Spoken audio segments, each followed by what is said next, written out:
নাটোরের ডোরাকাটা লম্বা হাইব্রিড জাতের পটল চাষ। হাইব্রিড জাতের পটলের চারা, পটলের কাণ্ড, পাতলের লতা। প্রিয় দর্শক, আপনারা দেখতে পাচ্ছেন পটল পটলের চারা। ভালো বীজ ভালো ফসল, সুস্থ সবল বীজ থেকে সুস্থ সবল ফসল আশা করা যায়। আপনারা দেখতে পাচ্ছেন আপনাদের প্রয়োজনে আমরা হাইব্রিড জাতের পটলের চারার পসরা সাজিয়ে রেখেছি। আপনাদের অর্ডার পেলে আপনাদের গন্তব্যস্থলে সুন্দরবন কুরিয়া, করতোয়া কুরিয়ার।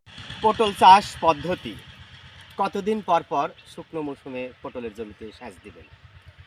পটলের জমিতে সেচ পদ্ধতি। প্রিয় দর্শক, আমি মোহাম্মদ আসাদ আলী, গ্রাম তালশো পোস্ট এবং থানা বড়াই গ্রাম, জেলা নাটোর। দেখেন আমাদের জমির পটল দেখেন। প্রিয় দর্শক, কোন জাতের পটল বেশি লাভজনক?